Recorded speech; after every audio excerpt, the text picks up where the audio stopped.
your boat gently down the stream. Merrily, merrily, merrily, merrily, life is but a dream. The sky is falling. The sky is falling. So, the sky is falling. And the elephant said, once upon a time, a long, long time ago, there was a king, and he had 3 wives. Or I have been teaching yoga for 17 years and started in 2003. Be yogi, be healthy. Ladies and gentlemen, namaskar and welcome. It's me, Mahalaxmi. You are watching the Mahalaxmi show. Today we have author, writer, storyteller, photographer, journalist, multi-talented, Mrs. Sydney Solis. Mrs. Sydney, welcome to the Mahalaxmi show. Thank you so much. Thank you for having me. Thanks for joining us. Thank you. My pleasure. So, how you are doing during this COVID-19? How am I doing during COVID-19? Well, that's a big question. Do you want it to relate to storytelling? Or, I probably have a very different reaction than most people. So, well, where do I even begin? Well, I look at it as like, it's unfortunate, this pandemic, but, I think inevitable. We don't live in harmony with nature, and what do you expect?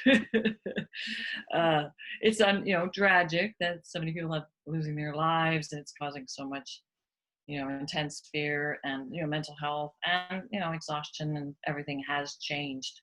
It has caused so much uncertainty, and, so many people have lost their livelihoods, and that's that big crisis of what are we going to do. And so I'm aware of all that suffering in the world, and it's unfortunate that it's escalated in the United States. And so, but I believe there's always, we live in duality. Physics says if one thing is happening, the worst thing that could happen, well, it's making that much better. To think about how much good has come out of this COVID, whether it's, shining a light on the meat industry and the exploitation and, unfortunate things that are going on there, or, Black Lives Matter to really fight for equality, bring down all the, really an old, something that is falling away like a snake skin, and a new thing is emerging. So sometimes there's birthing pains, you could say. Letting go can be painful in yoga. That's a parigraha, attachment, right? So, but we want to let things go for something new, because our minds like to cling to what was or what is, right? That's our nature of the mind, and it is scary to lose everything, our ego minds, who we think we are. But, if we let go of what we think life should be and open ourselves up to what life really is here and now, wow, it's beyond what we can imagine. And, whether it's a limited idea of what we want or this unlimited potential idea of what the universe or being here present will bring, rather than our fears. So that's how I view it. It's a big thing of change. I'm actually pretty comfortable in it. I've, been actually kind of prepared for this my entire life. I knew there was a big collapse coming because my father is a war survivor. He's a child survivor of a Japanese concentration camp during World War II on the island of Java, which was the Dutch East Indies and now known as Indonesia. Of course, that's how I got my first storytelling from my father around the kitchen table. We were Dutch, but we were not like other kids in the United States, because our father was European, not just European Dutch, but he grew up in the jungles of Indonesia. And he also went through a war as a child, as a 10-year-old, when the Japanese invaded after the U.S. put sanctions on it. So, and they separated my father from his family. He was separated as a 10-year-old for 2 years from his family, and that was incredibly destructive, and it was destructive on we children too. So that, but he always told us this is coming. People will be forced to change, and I don't think COVID had popped the bubble that was coming inevitably. So anyway, they took the moral hazard and put it on COVID, but it really, nothing was really recovered. If you look at, I was a business reporter too, and I, for 3 years, dated this Wall Street, investment dude who gave me the whole scoop on everything. Those millionaires running off to New Zealand for pandemic bunkers. Well, they've been doing that. They were expecting a meltdown and collapse, and they wanted to get away from that. That's the real story. Anyways, I digress. So that's why I wasn't sure you wanted to go into all that. That's how I feel. So I've been prepared. And, we don't go out really much anyways as empty nesters and writers and, introverts.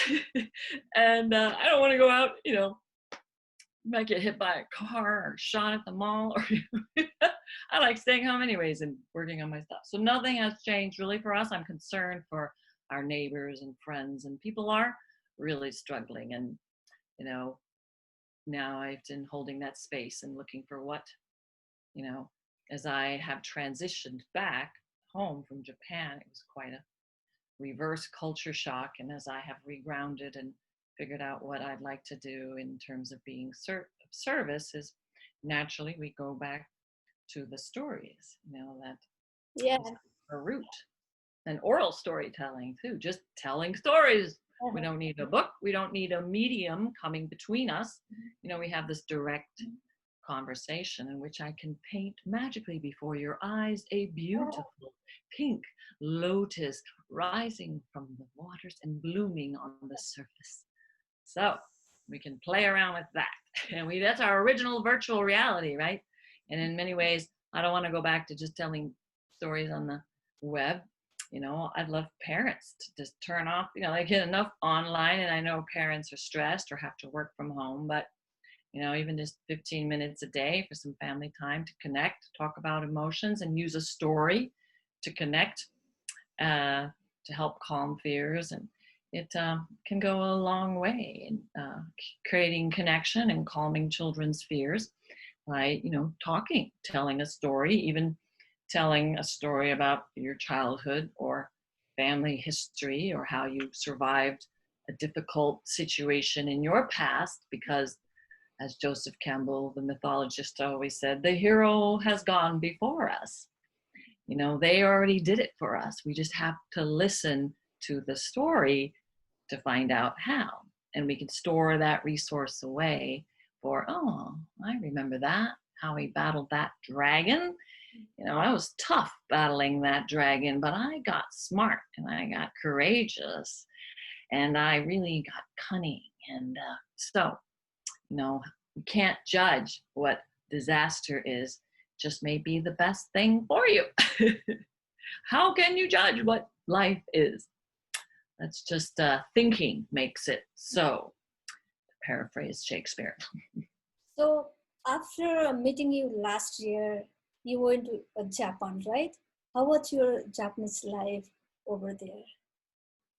Well, it was very interesting. It was a fabulous time, but it was also extremely difficult. I mean, moving abroad at age 50 was complex, because I had already been living abroad, left my home state of Colorado with my 2 children as a widow, and wanted to live abroad because I knew that, big chaos was coming. And we lived in Argentina, and we lived in the Virgin Islands before we landed in Florida, where I met my husband. And he's like, guess what? We're going to Japan. So I had to go through empty nesting early, because my daughter, who had 2 years in high school, she's like, no way, I'm staying home. They got to come over, 4 times. But that was difficult, going through intense empty nesting, as we've been so close as a threesome of a family for 17, 14 years. So that was a lot. And then, of course, the complexity of, my father, a child survivor of a Japanese concentration camp. I grew up always hearing Japan's the enemy. My father was very forgiving and very spiritual. But my mother had survived the Great Depression and the war, and she had that other side of the story that our country's always, that was, you were saving ourselves from, it was saving the Japanese from themselves, and they were, blah, blah, blah. So that was intense, and I know what to expect, because my father also died a POW at a forced labor camp outside Tokyo in 1943. So that was overwhelming.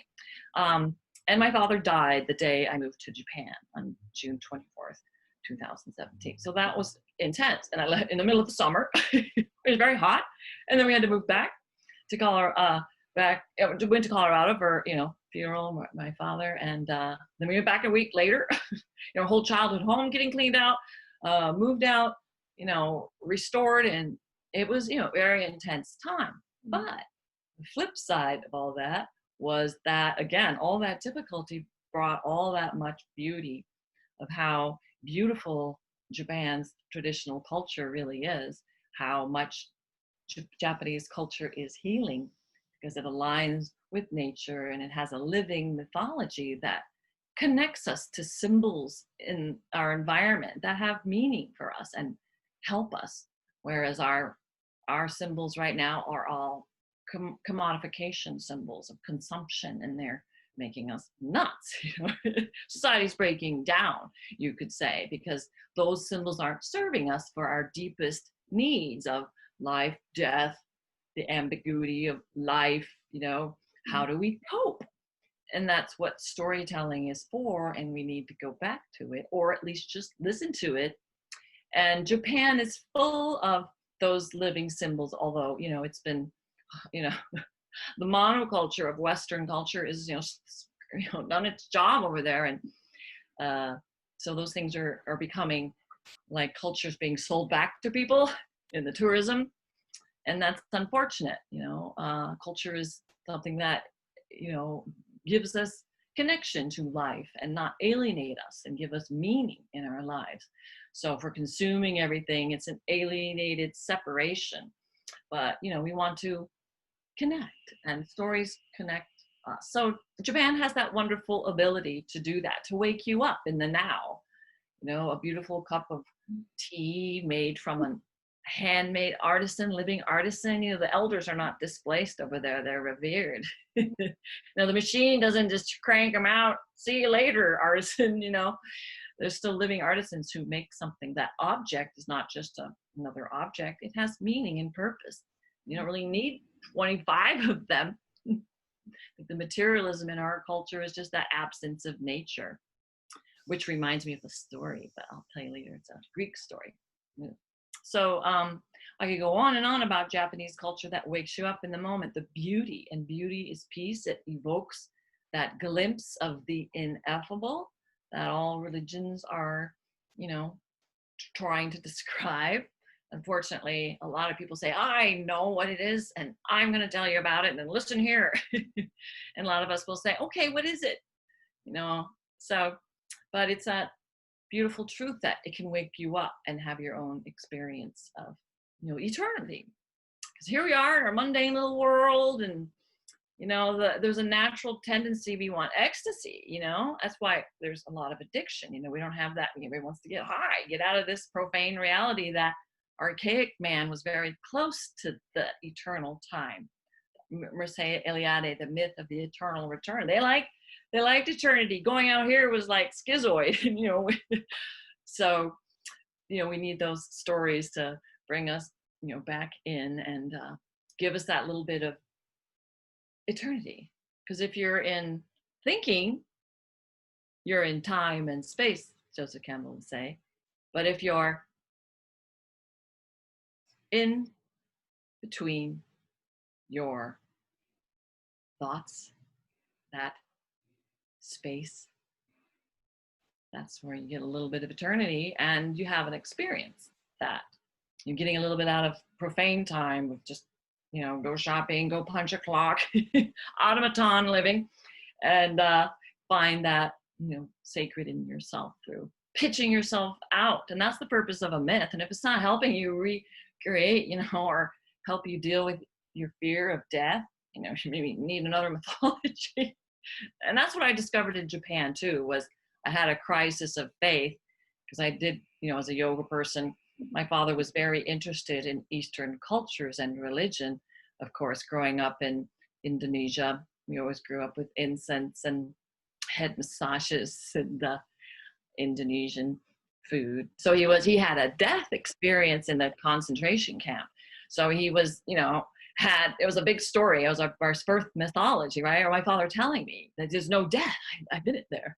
So he loved all the Eastern, he had a big trunk of his books from all over the world of all these stories, myths from all cultures. And my older sister became a Hare Krishna. So I learned all the myths of, India, and was steeped in that with yoga. But I kind of crisis of faith, in Japan, he died, middle age, and what is that?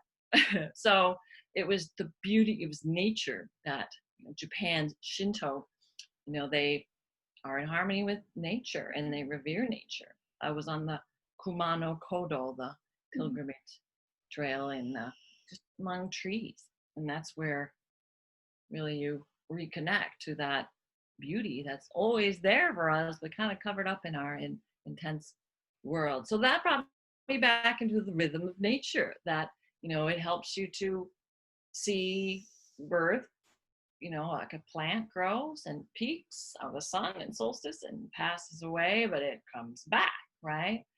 And I think, we live in a culture right now that denies our humanity. We're not human, and we deny death, so we don't get to really live. So we get kind of fearful of death.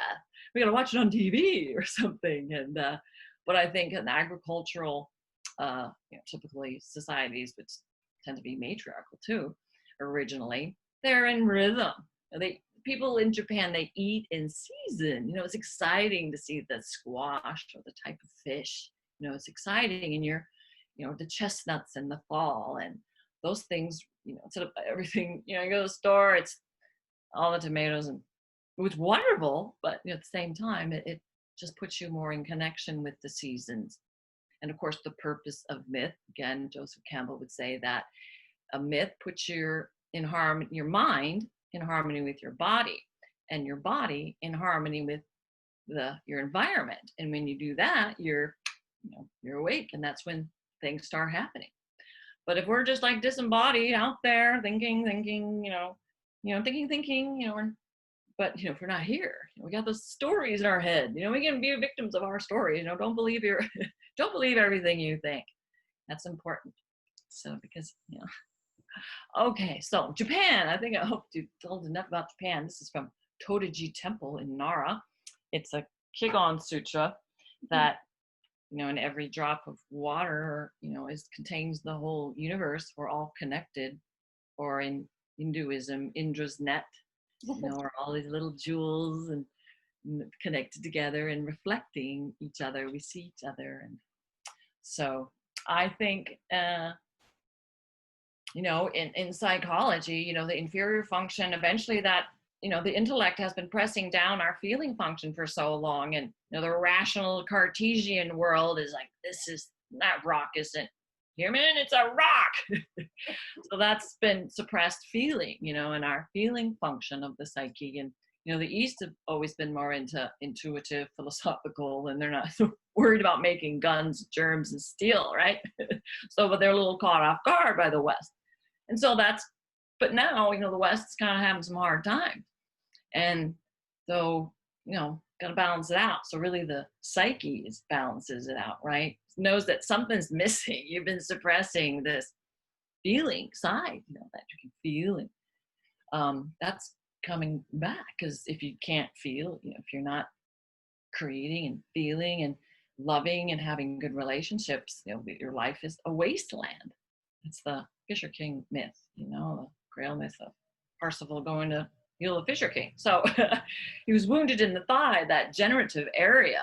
He's stuck and he's sick, and then there's a wasteland. So when you can heal that function, like compassion, Parsifal asks the right question: what ails you?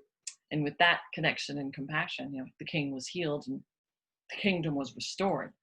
So I think we have a lot of, things to, like I said, it's a rebirth. It's the Reiwa era in Japan. There was a new era recently, so of harmony and beauty. So I think I envision like that snake is shedding its old stuff and creating something new of one earth, all people. And that's a good thing about COVID. So So, Mrs. Sydney, you are a storyteller as well. I already told you are a multi-talented person. So, how is your storytelling career going on?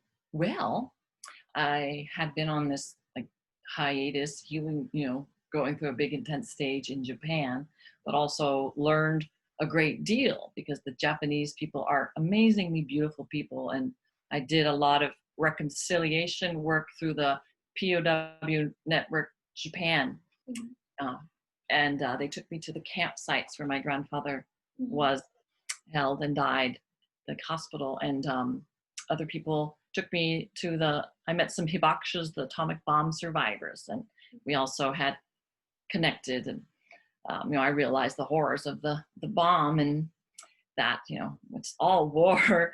And also I had been connected with the Peace Through Kamishibai, the International Kamishibai Association of Japan. And I'd been there for 2 years and I learned that Kamishibai. So I'd been making story picture theater for a while, and I was influenced by picture storytelling when I first started in Spellbinders. Spellbinders.org is how I got started.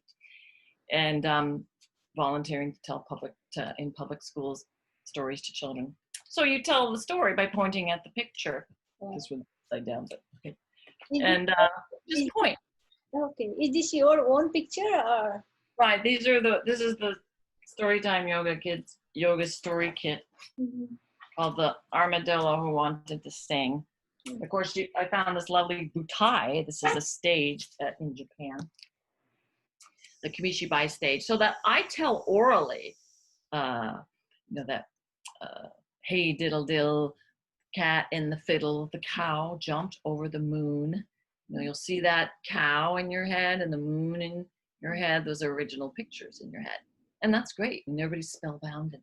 But this Kamishibai does add a whole new little dimension of art and traditional storytelling. And Kamishibai means paper theater in Japanese.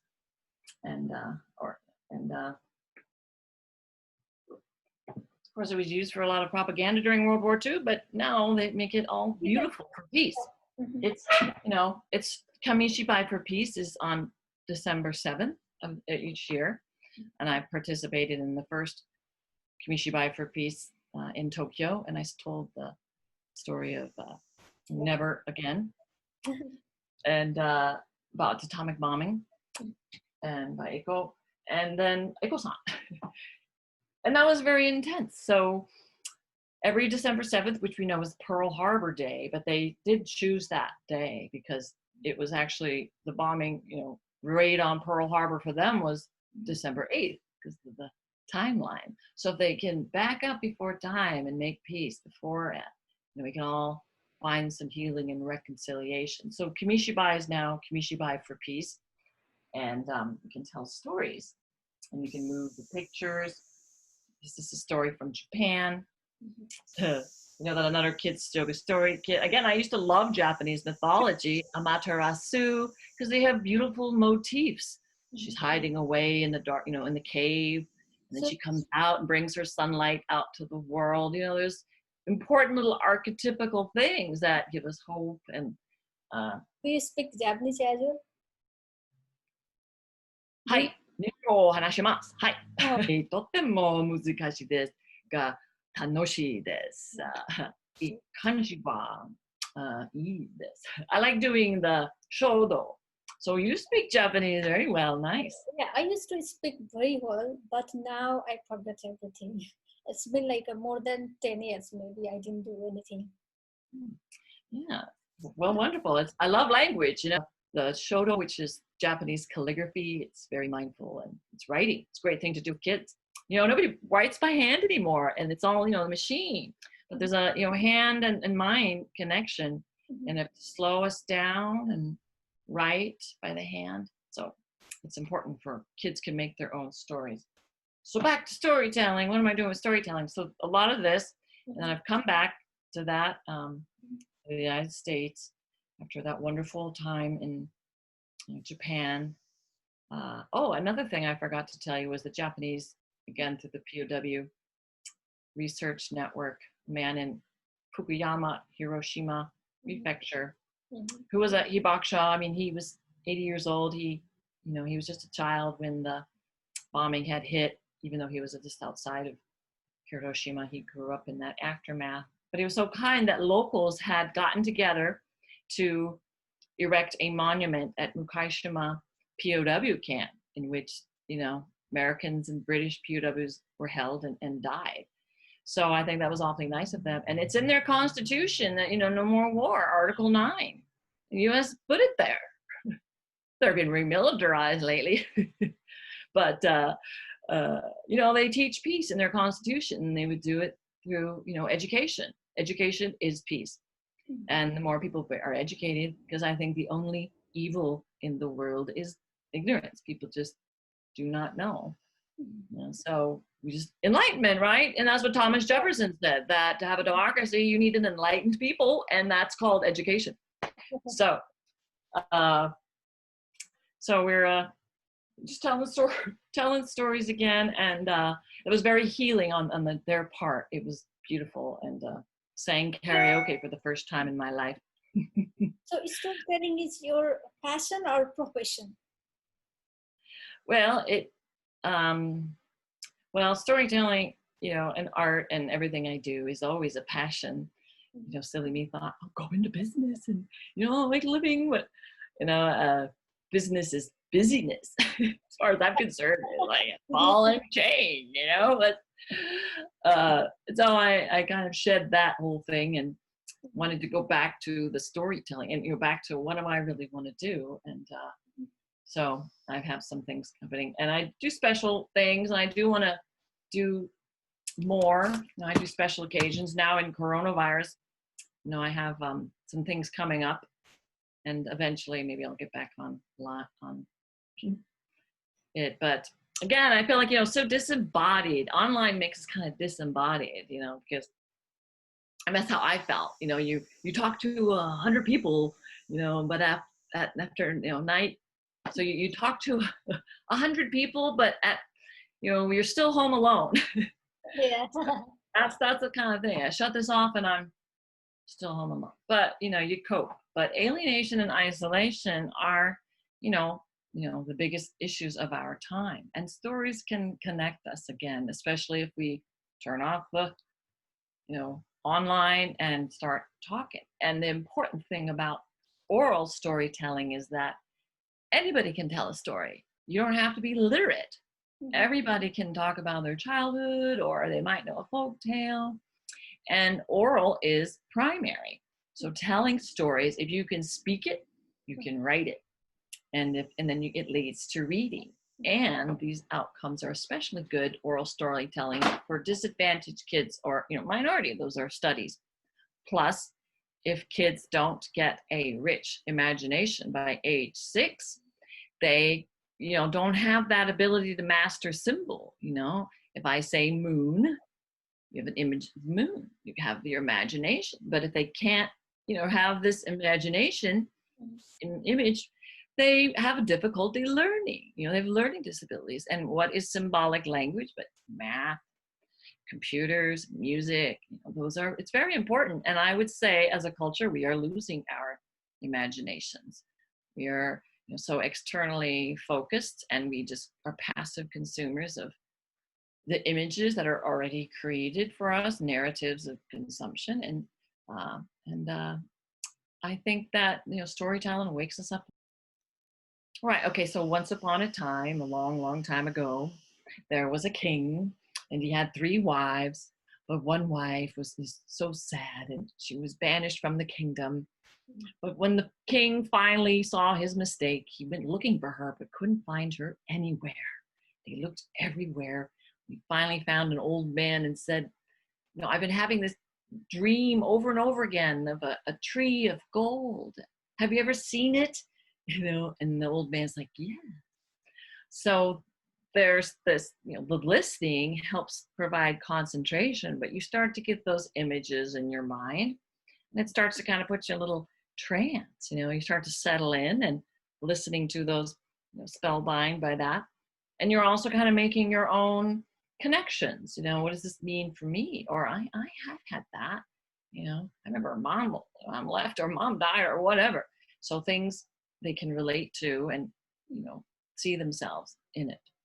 So that's a important aspect of storytelling, why we need to tell stories, and people can, in their free time, tell stories. And if you don't have free time, then there's something wrong with your lifestyle. People just need to relax. I think that the consumer economy is in a state of collapse that will not return and should not return, really. It's destroying the planet and making us all nuts.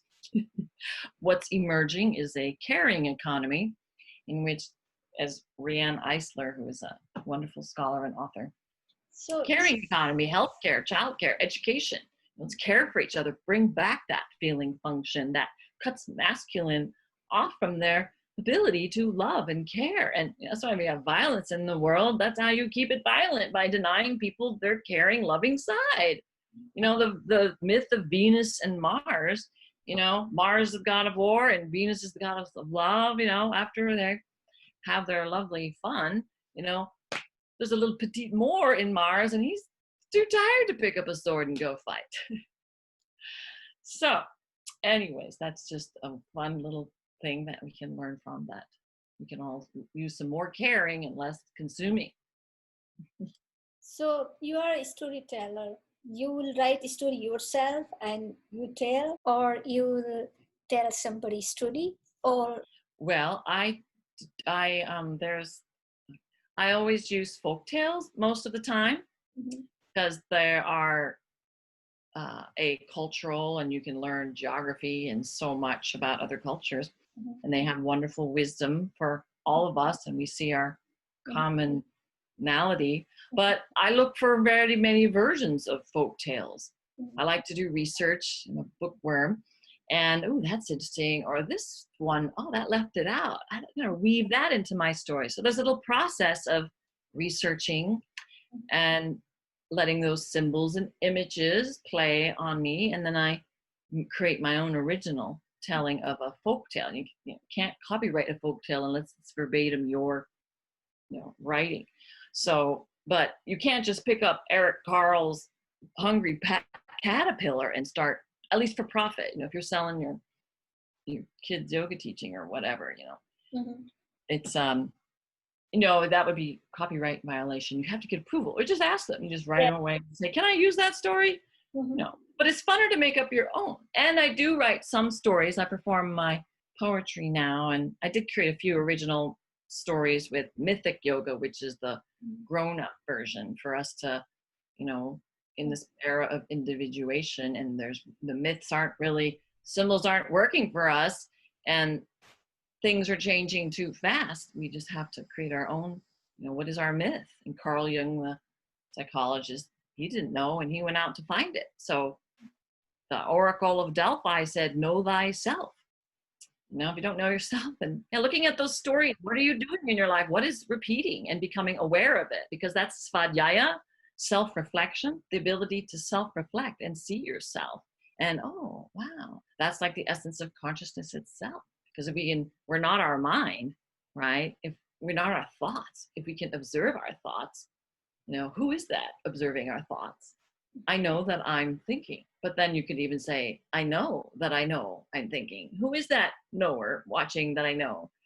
So who are we really? And, those are the important things, I think, of why we work, to help others or find pleasure or find ourselves, rather than, as lame deer Native American would say, no life, punching a clock. Created humans into, Gandhi would say, this modernity is a disaster, is a human horror show. So I want to go back to living in harmony with nature, and the stories show us how, living simpler lives and getting back in touch with each other, and we can tell stories and share and connect, and I think we'll have a renaissance, because it takes, you have to break a lot of eggs to make an omelet, Kendall would say. So you have to go through a little pain to give birth. So how long have you been doing as a storyteller? Well, it started in 2003. I was living in Colorado, Denver, Colorado area. And I was a stay-at-home mom with my kids after having a journalism career. And Mhm. I loved being an at-home mom, teach my own kids, little homeschooler. Oh, And but my husband committed suicide when his business, advertising PR agency in Denver went out of business after the downturn of mm, aftermath, 9/11. So I was actually woke up penniless one day, and I'm like, oh my gosh, what am I going to do? And out of that, oh my gosh, what am I going to do? Because didn't get Social Security until later. Didn't even know it existed. Thank goodness for Social Security. It helps women and children. Anyways, otherwise I would have been in the street and my kids would have been like nuts. Anyway, and I thought, well, what am I going to do? I don't exactly hold a 9-to-5 job. I'm just not a good automaton, clock puncher, 9-to-5er. And I didn't want to. so you don't like to work 9 to 5.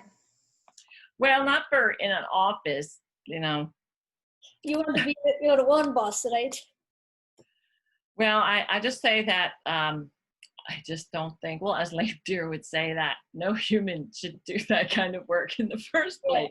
You don't like You would go to work in a factory, that's not good for anybody. And I don't think, just because their entire lives are centered around dollars, I think that's a waste of our lives. Anyway, so that's my opinion. I'm just a Boulder hippie, I like creative things, and I worked in offices before, and not my cup of tea. So started Storytime Yoga, teaching kids yoga, and it just took off from there. And I had the first, kids yoga. I had a kids yoga on, I had Storytime Yoga on PBS in 2007, and I'm happy about that. The Peddler's Dream, and that was got a Parent's Choice Recommended Award. And, it helped to start that whole storytelling yoga thing, because when I started out, I had applied for a conference, Storytelling and Yoga, and they wrote, it was a national conference, and they go, we just don't understand how you can put the yoga and storytelling together.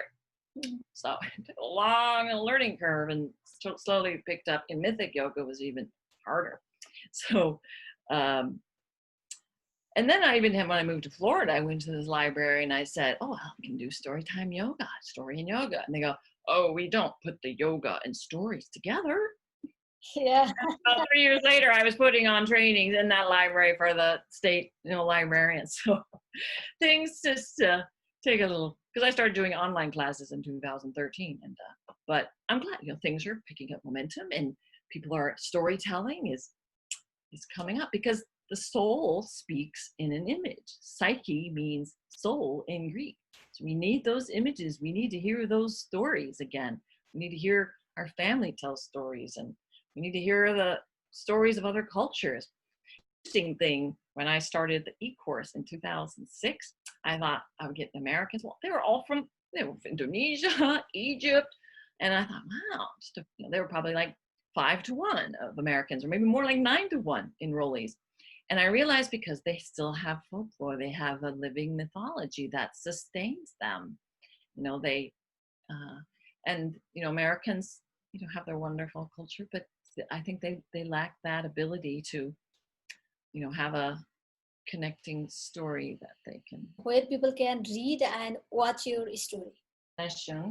So Storytime Yoga started this, published in 2006, and this is actually a teacher's guide. Is it for kids, or is it's more like for the parent, the teacher. The kid can certainly read it, but it's not a picture book for children. It's a training guide. This is my method. And it does have, stories, 8 stories of stories from all over the world, India, England, China, Somalia, Germany, India, Native America, Egypt. And these are, again, wisdom stories, teaching stories to how to live in the world, how to follow your dream, how to cope with fear. That was my second book. Where people can buy your book? Amazon.com. Okay. I used to do all that. Again, I used to work in publishing and printing, and I had all the old school stuff down and shipped out books for years, and my back hurts. And then I transitioned over to ebooks and did all that. And then sometimes you just can't keep up with all those changing technology. And then if you go abroad, you become like Rip Van Winkle coming back, and everything has changed and you can't catch up. So that's kind of like in my experience, but I'm getting back in there with technology. And so now they can buy things on Amazon. The other book is Treasure in Your Heart, Yoga and Stories for Peaceful Children. Again, it's how do we live in the world? How do we cope with anger, anxiety, fear, all those little things. Is it for kids? No, it's again, and again, that's the thing that Americans always have a hard time. Storytime yoga is very popular in Denmark. They don't have to tell a story, but Americans think telling a story is reading a story. I can tell you how many times I remember I was standing up in a auditorium telling a story, and a photographer from a little newspaper came, and the cut line said, Sydney Solis reads a story. Reading a story. And they use Storytime Yoga now, by Storytime Yoga, and they use a book. But again, that's a medium. We love books. Book nut, make books, but that's a medium coming between you. We want to tell the story. We want to get original pictures in their heads. And then if you do want them to read a book, you go to like some of these books, like for instance, this book, The Beggar's Magic. I, researched that folk tale, made my own telling in Storytime Yoga, scripted it with yoga poses. And then after you do that, you told that story so kids can see that, magic pear tree, to see that little seed that the monk plants in there, and it grows instantly into a giant pear tree. All the pears begin to ripen, and then the monk climbs up and picks them all and gives them all out to the people. Then he chops down that pear tree and gives it all to the people as firewood. Okay, anyway, so storytelling is, we want to have original pictures in their head.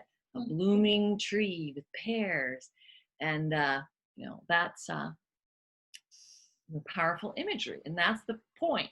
Reading books, that's great, go after, and because there's an artist who made these pictures beautiful. We want original pictures in kids' heads first, and then they can go tell their own stories and even write their stories down, because that's what I learned in Spellbinders. That what's your favorite part of the story? Well, I like part of the story when the old man sees the crane in the trap in the snow, and so you draw that picture, and then you can tell that once upon a time there was an old man. He was walking home, and he saw a crane trapped in his leg trapped, so he felt sorry for him and he let him go. So kids can retell that. They can even write it down. And pre-literate kids, you can write it down for them. See, you're a writer. It makes it fun. And then seriously, this telling stories brings kids alive. And the editor of Yoga Journal years ago had told me that her daughter had taken kids yoga classes and she didn't like them, but she took a Storytime Yoga class from a woman I had trained in California online, and she loved Storytime Yoga. It was the only one. Again, because it's person-centered. I'm not telling you what to do. I'm not reading a book. Let's do this, now do this. I create an entire ritual that the yoga is experienced through the story. So what do you think? Teaching yoga without telling a story, or first you can tell the story and teach yoga? Which will be effective for kids? Well, again, I do create like an entire little scenario, like there should be like some kind of beginning, middle, end, little introduction. You can tell knock jokes, or hey, and then you just tell a story.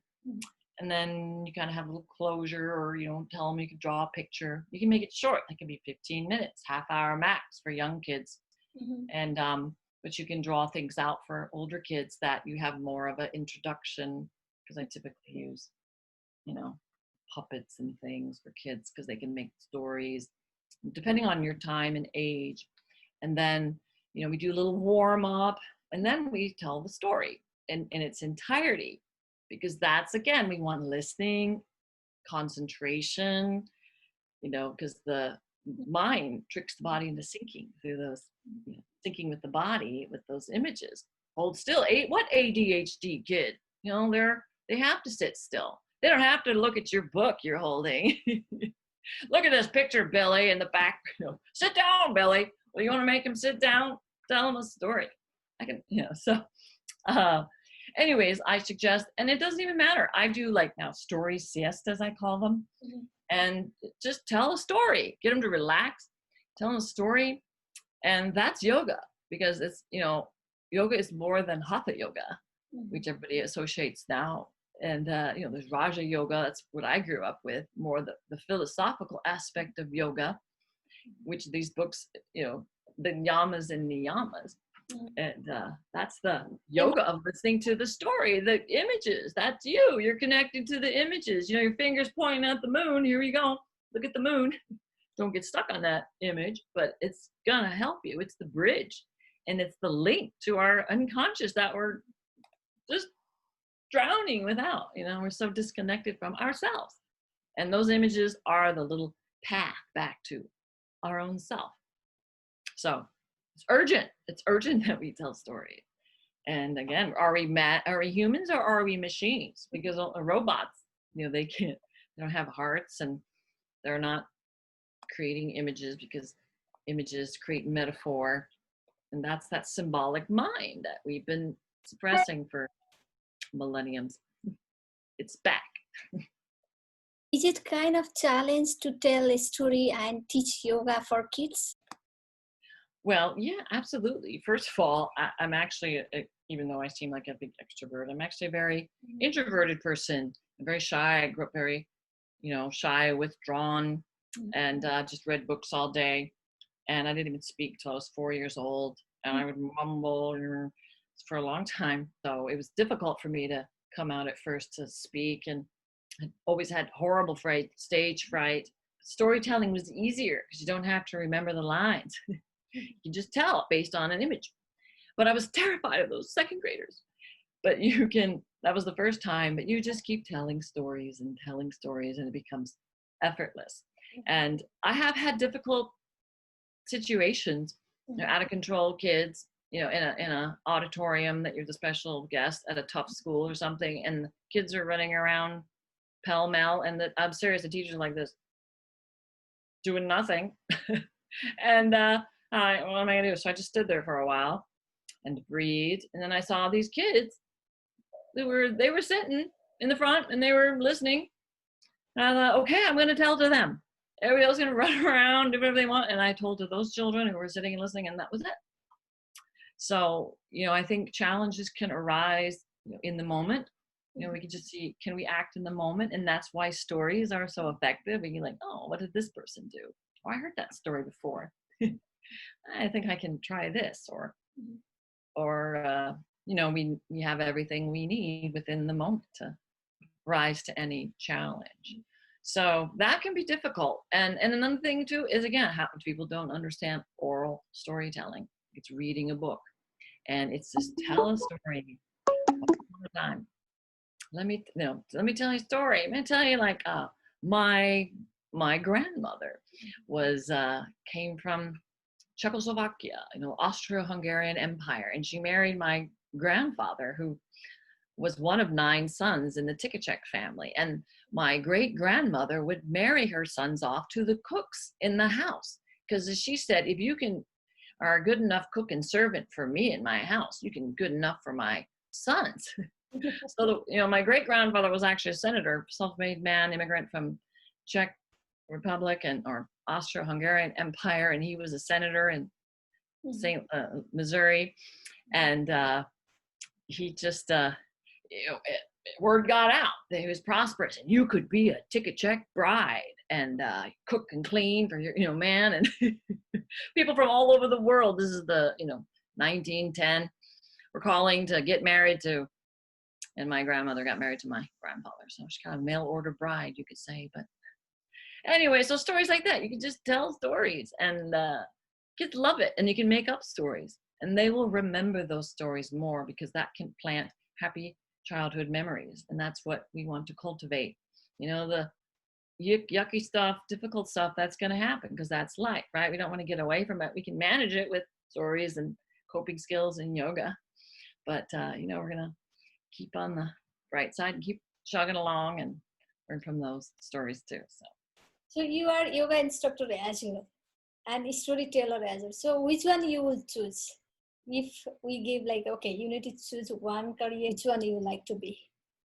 Well, that's an interesting question, because my whole life I have always had many interests and many talents. And I think I look at it as like my whole approach of my book is integrated. It's level of Montessori education isn't just like, okay, class, it's math time. Open your book to page 6, and you do that.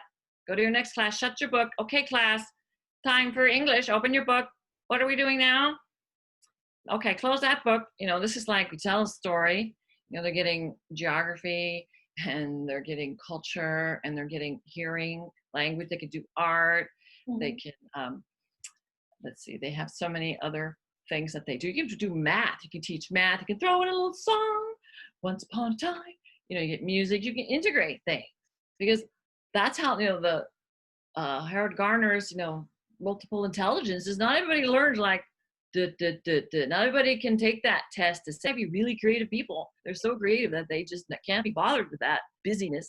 It doesn't make them a bad teacher. So that's how I, believe in teaching, because that's how I learn. I'm one of those kids who squiggle around and, I'm daydreaming. If, I'm not going to turn my book to page 9, So there's different ways of learning. And I think that it's actually a better way, because I would say that people in the olden days before the industrial age, they were multi-talented. They used all their different talents. And only in this more rational, compartmentalized, it's like the story in The Handless Maiden of this maiden. She's in the king's garden, and all the pears are numbered. And then the king's gardener notices there's some missing, because she's been eating one a day. So that's that little, our mind and numbers and ration. And that's just, square thinking rather than circular thinking. So I think it's just our society. Are you this or are you that? Is it black or is it white? Is it right or is it wrong? Is it this or that? And I think that's what makes, interesting things. But I think it's lacking in, our satisfying whole. We are, even like medicine now, it's like everything's compartmentalized. Turn in this form and going just it's making us all nuts, at least. And I think it's having its effect on people. So storytelling helps us press the restart button and go back to telling stories. And I say oral storytelling is a low-tech solution in a high-tech world. Because if you got a problem, do the opposite. It's a really problem. I got so much tech kids are online. Well, get them offline and start telling them a story and see what happens. And they beg for more stories. And I had a woman who I trained years ago contact me, and she talks about how those kids, they really perk up and they are hungry for stories. And we're all hungry for those stories, because those symbols transform through time, and they have messages for us in these modern times that will help us. We just have to listen to the stories again and activate them. So do you think yoga will help to growth, kids' mental and physical growth? Well, absolutely. Because one thing about yoga is it's a moving meditation. Mm-hmm. It locks that mind into the body. You really can't be thinking about, what the price of canned corn is if you are breathing and moving your body. And so it helps you be embodied. And when you're embodied, you are in touch with the environment. Mm-hmm. So that helps kids get in touch with themselves, mm-hmm. and being able to cope with uncomfortable feelings or situations. Holding the pose. I like to do this chair pose, chair pose yoga. And you hold on, you feel your legs burn, ooh, breathe in, and then you can, it's over, you did it. So, it can build endurance and strength and help kids get through difficult emotions, because storytelling helps lower violence, because children have heard stories how to cope with violence. They have alternatives and they can imagine alternatives. So, Hatha yoga naturally balances kids, their nervous, well, you wouldn't do pranayama with kids under age 12. Their little nervous systems are not developed yet, but breath awareness, mm-hmm. because that's the first thing. If you're fearful, come to your breath, take refuge in your breath, come back to the now, and balance and coordination. I think so many ADHD kids, that's a vata thing. We're in space. Tells me I'm off on planet Claire. Yoga brings me down, that apana vayu. Yoga, ADHD people, an addiction or any, mental disturbance, air, vata. So it takes us out of our body into space and thinking, and, we're not aware of our environment. So yoga physically and breath brings us down, and images anchor us in the body too. You know, a lotus, you know, the bright sun, you know, those help us be embodied. Try and walk around with a lotus in your image in your body. Try that with a kid and see what happens, or any image, you know, that you choose. So it grounds us. That's that Apanavayu, letting go, stress, letting go. And so yoga has so many benefits to know, you know, the physical benefits, stress release, and balance, regulating your system. And it's this form of self-soothing as well. You know, we have a mental health crisis in this country. It's been getting worse. And, you know, stories, you know, are self-soothing, as is yoga. You know, take a breath, take a child's pose, stretch, release that, you know, tension, you know, let go of this, you know, because it's that energy constantly. And then peace that can come and being focused. I mean, Alexander, the Greeks, they meditated. Alexander the Great, he never lost a battle. He meditated, and on the biggest battle, you know, against the Persian king Darius III, he overslept. And they said, "My gosh, Alexander, get up. What's the deal?" And he wakes up. The battle is already won. You know, he knew. He's not in his mind. My gosh, am I going to win? Am I going to do it? You know, he was there. They meditate. The Stoics and Greeks, they were into nature. You know, they got the rhythm of nature, and they knew that they were a part of it. If you tune into it and align with it, go and conquer Persia. So, you know, generally people think yoga is for either monk or either Sikh people. So what do you want to tell to those people who does not believe in yoga? Oh, well, I don't think you don't have to believe in anything. You just have to do it. It's a personal experience. I mean, I've actually had a kind of a Christian epiphany lately. I was rejected Christianity because my mother was Catholic and went to Catholic schools, and she used to like to use the stick and demonstrate beating me how the nuns beat her, you know. So I'm like, you know, and I like Jesus's words, but you know, that was in my shadow. I even have a cousin who's a Roman Catholic priest, so I was on the Hindu and it was all bad. But you know, lately I realized that those Christian motifs, those are timeless symbols that have been stuck in literalism.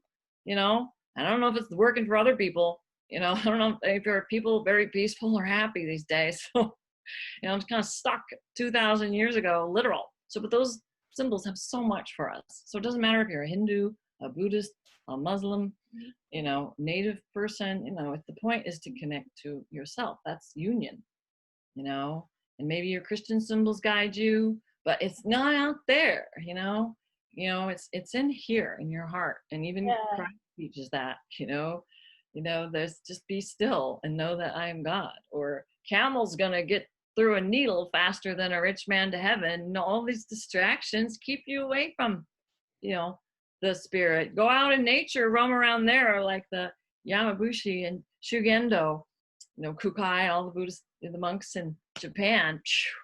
That's where their power comes from, pure nature. Connect to that. Watch out.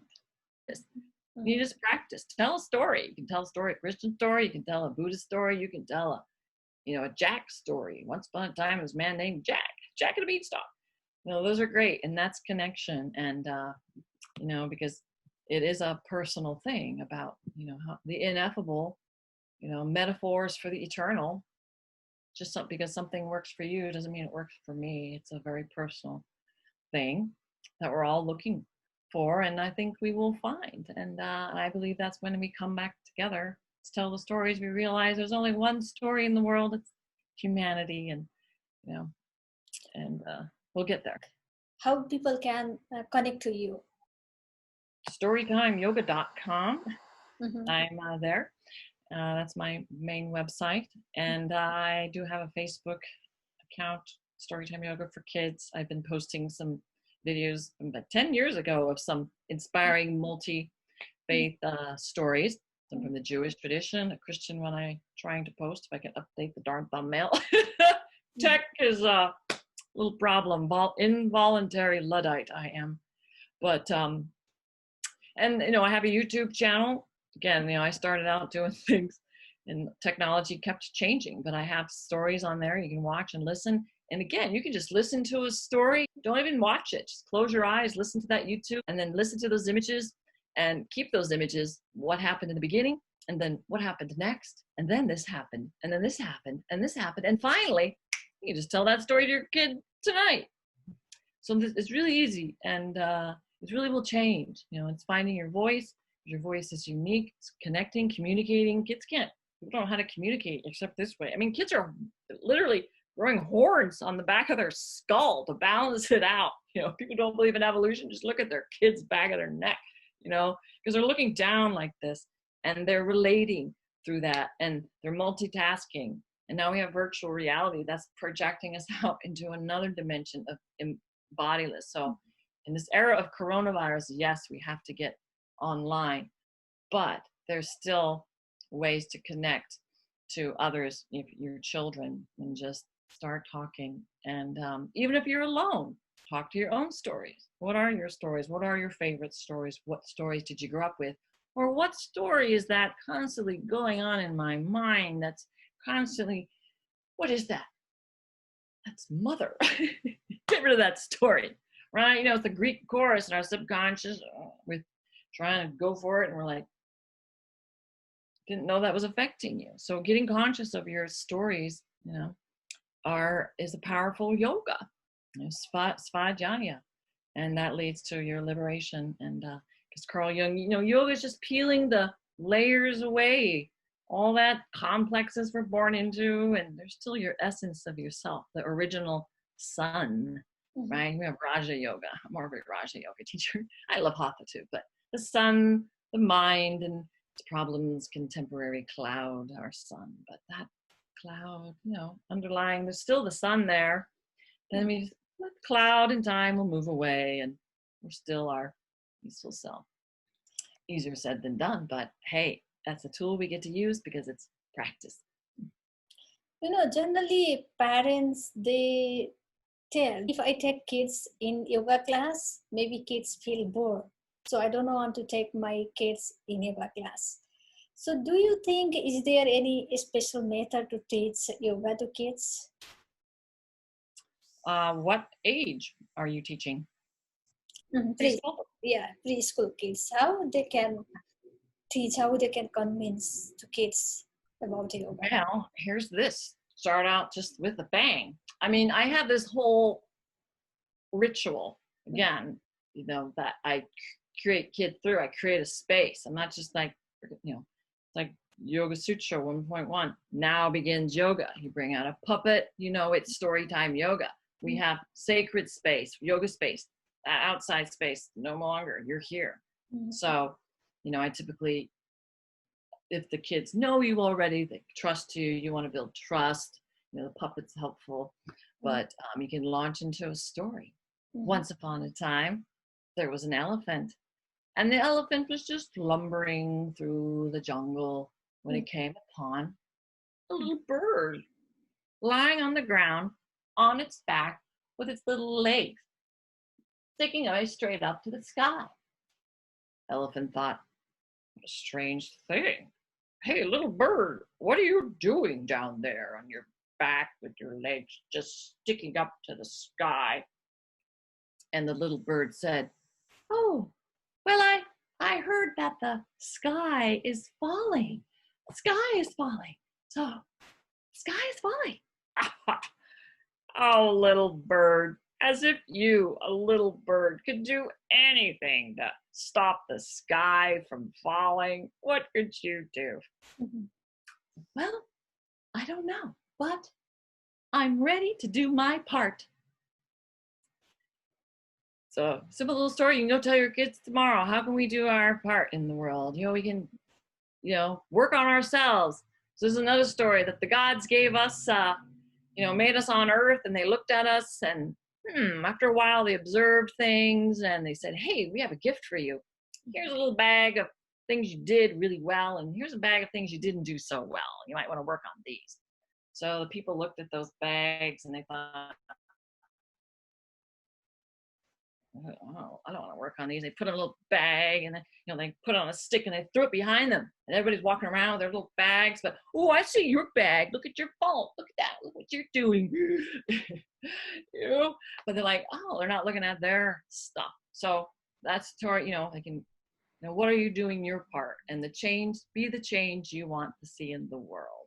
Mm-hmm. So you can use that as a theme. Be a little bird. Breathe like a bird. Let the kids lead it. What happened? That's how I teach it. I'm not telling the story. The kids tell the story. They help me retell the story. Mm-hmm. So what was the story about? So it's about an elephant, right? So you would be the elephant. What happens next? He sees a bird. Mm-hmm. Be the bird. So you become embodied, and it's a form of mimesis, and it helps you have like an aha moment, and you can self-reflect more. It's been used with inner city youth in Philadelphia to great effect, acting out the myths, and you become more self-aware, and you can do healing that way. So how many books you already published?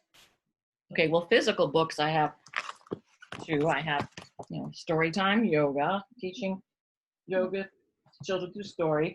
Mm-hmm. And it's in Espanol, Yoga con Cuentos. And then there's Treasure in Your Heart, Yoga and Stories for Peaceful Children. It's interfaith, they want to have religion in the schools, just teach them, have a mythology class. We can all talk about our, keep it in the mythology department. Anyways, and then we have Peddler's Dream, and it went from DVD to online Amazon. And then it was on, Stream Live Amazon, and then it just disappeared. And I don't know, I can't get a hold of them. So then I have you can get this you can hear it on Spotify or CD Baby. This is Peace for the World, Peace for the Children. And it contains story songs. I do write music in my head. And I finally got it out and created this. Kids can move and dance, and there's mantra and breathing and stuff like that. So those are physical published. Mm-hmm. I've done ebooks. I have my little Kamishibai thing downloadable from no, they're not downloadable anymore, but Amazon. You can just use your iPad to tell the story, because it's a parent guide. You read it, understand, learn how to tell a story, mm-hmm. and then you can use the pictures or just tell the story. So yeah, I remember people think it's for kids. It is for kids, but you can read how to do it, but then, tell the story to the child. That's the point. And then do the yoga. So you can keep it simple. So that's the ebooks. There's 4 ebooks up now. I have others, but I have my website, and there's tons of content up the wazoo. Mm-hmm. I have so many manuscripts still need to finish up, publish. So I'm just coming back here, a little return of the storyteller, and getting my grips back here in the USA. Been quite a reverse culture shock, but back in action soon. So any new book or a new DVD is coming soon? Well, I guess I could tell you now. I'm working on not publishing, but physical publishing. But I decided to first, because I was asked to do my teacher trainings again online, and I thought, okay, I was really struggling with that. Are you providing teacher training, or you want to? Well, I started that, but I realized, I just want to go back to telling stories to kids. And I felt like everybody's online now watching stuff. I want kids to listen. So I'm creating a Storytime Yoga podcast, Story Siestas. We're putting the little lotus, we're going to relax, and we're going to hear a story. Mm-hmm. And, it's a story that will help us, just whatever it is, just relax, listen. It's all you have to do. So I'm working on that, and hopefully it'll be available soon. And one of my teachers is translating it into Spanish. She'll do the Spanish version, and I'd like to have it even in Japanese. So, because these stories, they're to a lifeboat and a compass. These, that yoga is the lifeboat, helps us to cope, and stories are the compass, guides us how to live. So these stories are, help us in these difficult times. Ebooks on Amazon too, like Buried Moon, it's a folk tale from England about how to calm children's anxieties in difficult times. Tell stories. It can really help soothe kids' anxieties better than, another kids yoga video will. So I think, and again, they're all great kids yoga videos and I've done that, but I still think get back to the listening. So I'm working on a podcast. Again, technology's gotten away from me. Everything I learned in college is obsolete. So where your podcast will release? It will be in YouTube or somewhere else? I guess so. I don't know anything about it. Just learning. I'm got to leave that to my husband. I just have to write the script and record it. And then all that stuff that I can't keep up with and haven't been able to. So that's why I haven't been out there much. I can't keep up with what? Text, Messenger. What else is there? WhatsApp, email, YouTube. I mean, it's starting to make me, scattered. So I felt like, I'm staying offline, and that helps to, how I used to think for the first 43 years of my life, a little bit more focused. So I've been off that, regrouping, and, catching back up with technology. And I felt that the simplest and best thing to do is have kids listen. So that's coming up, likely YouTube, yes. And but again, you're not going to watch it. You're just going to listen to it. And then the podcast will be wherever. Spotify do that. I just learned about some other things. So catching up. Thank God I have teenagers, or no, not teenagers anymore. They're grown up. They kept me abreast of everything, technology. And I have a great technology husband. So but again, low tech. I would like to teach a kamishibai class. You can make your own kamishibai, tell your own stories. Kids can do that. It's fun stuff. It's a great way to have more visual learners, but still keep that direct communication. And then Japan, the Kamishibai Association, Ikaja, it's called kyokan. When we're talking about the story, we start to create that, connection, that emotional connection that we share about life, right? Start to realize, that's how we all relate with kyokan. So I think that's a beautiful thing that we can aspire to, telling stories, or with kamishibai or oral, or any way you want, that we create that connection of emotional connection of how living life together. So, Mrs. Sydney, we are almost in of the interview. Do you want to share anything to our audience? You can get in touch with me through social media or my website, storytimeyoga.com. Tell stories, teach yoga to children. I just want to say, tell stories, teach yoga. Don't worry about the outcome. Life is now. Don't miss this moment. Ichigo Ichie in Japan is like this moment between each other. It'll never happen again. Wow. Life is awesome right now. Even with COVID flaring, there's like food in the fridge. Wow. Or, toys to play with, or, mom and dad are there, or there's so much right here for us, So it's all part of it. We can't judge what happens to it. What good will come from difficulty. And there's a lot of stories throughout the world that tell us that. Can't judge what COVID, is this the worst thing that can happen to me? Maybe it's the best thing that can happen to you. Because Ganesh, he's the remover of obstacles, right? But he also puts them in front of you, keep you from going down the wrong path. So anyways, follow your bliss. That's what you need to do, is getting back to listening on the inside. Outside, it's inside. So follow your bliss, tell stories, teach yoga to children, practice your own yoga, and have fun, Mrs. Sydney, thank you very much for sitting us. Thank you very much for watching the Mahalaxmi show. Wherever you are, whatever you are doing, try to do best, try to be safe. Whenever you go out, wear masks. Whenever you're back, wash your hand. Stay healthy and happy. Namaskar. Bye-bye. Sayonara. Adios. Sayonara. Goodbye.